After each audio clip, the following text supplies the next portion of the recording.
شیخ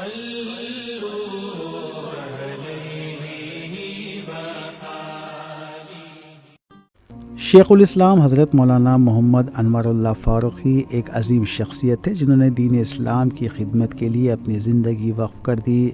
ہر دور میں ایسی بلند اخلاق اور روحانی صفات رکھنے والی ہستیاں پیدا ہوتی رہی ہیں جو دین پر آئے غبار کو صاف کرتی ہیں، فتنوں کا مقابلہ کرتی ہیں اور امت کی رہنمائی کا فریضہ انجام دیتی ہیں۔ مولانا انواراللہ فاروقی بھی انہی بزرگ ہستیوں میں سے ایک تھے جنہوں نے اپنے کردار اور عمل سے اسلامی تعلیمات کو زندہ رکھا۔ حضرت مولانا انواراللہ فاروقی نے نہ صرف تعلیم کو، تربیت کو اپنی زندگی کا مرکز بنایا بلکہ اسلام کی بقا اور امت کی اصلاح کے لیے بے شمار عملی خدمات بھی انجام دی۔ آپ نے ہمیشہ اس بات پر زور دیا کہ دین کی بقا علم، دین کی اشاعت اور تعلیم و تدریس سے وابستہ رہیں۔ آپ فرماتے تھے کہ ذکر و اذکار سے زیادہ اہم علم دین کی تعلیم ہے، کیونکہ یہی امت کی ترقی اور بقا کی بنیاد ہے۔ مولانا نے سودی کاروبار سے جڑے معاملات سے بچنے کے لیے ملازمت چھوڑ دی اور اللہ پر بھروسہ کرتے ہوئے اپنے آپ کو دینی خدمات کے لیے وقف کر دیا۔ آپ نے جامعہ نظامیہ جیسی عظیم تعلیمی ادارے کی بنیاد رکھی جو آج بھی اسلامی علوم کی روشنی پھیلانے میں مصروف ہے۔ علاوہ ازیں آپ نے عوام کی اصلاح کے لیے انجمن اصلاح مسلمان قائم کی، مکہ مسجد کی نماز کے اوقات کو سنت کے مطابق کیا اور شرعی معاملات کو عام لوگوں تک پہنچانے کے لیے واعظین مقرر کیے۔ مولانا انواراللہ فاروقی نے اپنے دور میں مختلف سماجی برائیوں کے خاتمے کے لیے جدوجہد کی۔ آپ نے شراب نوشی اور دیگر معاشرتی برائیوں کے خلاف آواز اٹھائی، طوائفوں پر پابندیاں لگائیں اور اخلاقی اور روحانی اصلاح کے لیے کئی اقدامات کیے۔ آپ کی نظر میں تعلیم قوم کی ترقی کی بنیاد تھی، اس لیے آپ نے تعلیم و تدریس کے فروغ کے لیے بے شمار ادارے قائم کیے اور ان کی مکمل کفالت بھی کی۔ کے لیے شیخ الاسلام نے سیاہ نامہ جاری فرمایا۔ ایسا نظام ہے سیاہ نامے کا، جتنی اور ریاستیں ہیں ہندوستان بھر میں سب کے سب یہی نقل کرتے ہیں۔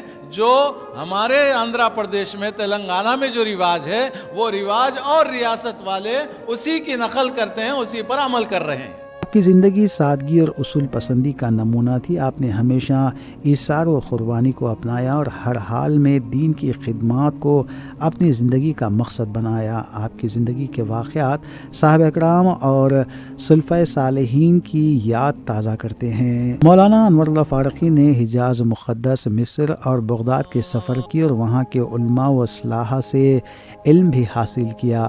ان کے یہ سفر نہ صرف علمی تربیت کا ذریعہ بنے بلکہ امت کی اصلاح کے لیے آپ کی کوششوں کو مضبوط کرنے میں مددگار ثابت ہوئے۔ امام محمد انوار اللہ شاہ قبلہ بانی جامع والے، وہ ہے دکن کے رہنے والے، وہ ناندیڑ کے قریب خندار کے رہنے والے، 1 گھنٹے کا رستہ ہے۔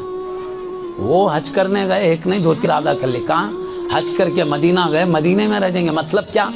اللہ کے حبیب کے شہر میں زندگی گزار جائے تاکہ حبیب کے قدموں میں بار بار آتے جاتے رہنا۔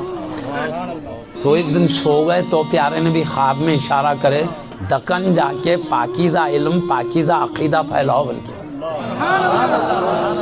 تو آپ کے پیر و مرشد تھے حضرت سیدی حاجی امداد اللہ مہاجر مکی علیہ رحمۃ اللہ۔ وہ خواب سنا ہے اپنے مرشد کو، حضرت میں رہ جانا چاہ رہا ہوں، اللہ کے حبیب بول رہے ہیں دکن جاؤ کر رہے ہیں۔ بولے تو بولے سنو، ڈرو نکو، تم یہ سمجھ رہے ہوں گے میرے نبی سے دور ہو رہا ہوں، ارے نبی کے زمین سے دور ہو رہے ہیں، نبی سے کبھی دور نہ رہیں، تم جہاں ہے تمہارے نبی تمہارے ساتھ۔ نظامیہ قائم کی، دنیاوی تعلیم کے لیے آپ کو معلوم ہونا چاہیے ڈگری نہیں کر سکتا تھا کوئی انسان، یہاں سے پنجاب یونیورسٹی کو جانا پڑتا تھا، دیگر یونیورسٹیز کے لیے آپ نے عثمانیہ یونیورسٹی قائم کروائی اپنے شاگرد رشید عثمان علی خان کو بول کر۔ یہ جو آصفیہ اسٹیٹ سینٹرل لائبریری آپ دیکھ رہے ہیں، کتابوں کا بڑا ذخیرہ، یہ پورا پورا آپ نے حضرت شیخ الاسلام نے قائم کروایا۔ دائرۃ المعارف العثمانیہ دنیا بھر کے نادر کتابیں، مینuscripts، یہ پورے جمع کر کے لاتے اور یہاں پر اس کی تحقیق ہوتی اور پوری دنیا کے لیے بڑی بڑی کتابیں حدیث کی، تفسیر کی یہاں سے نکلتی۔ بہت سارے کام حضرت شیخ الاسلام کے، مختصر یہ کہ انہوں نے ایک پوری سوسائٹی اور ایک پورا معاشرہ قائم کیا جو پوری دنیا کے لیے اٹریکٹیو تھا۔ حضرت مولانا شیخ الاسلام محمد انور اللہ فاروقی کی زندگی اور خدمات امت کے لیے ایک مشعل راہ ہیں۔ ان کی سیرت اور کارنامہ آج بھی ہمارے لیے سبق آموز ہے۔ ضرورت اس بات کی ہے کہ ان کی زندگی کو عام فہم انداز میں پیش کیا جائے تاکہ آنے والی نسلیں ان کے کردار اور جدوجہد سے متاثر ہو کر اپنی زندگی میں دین اسلام کی خدمات کو اپنائیں۔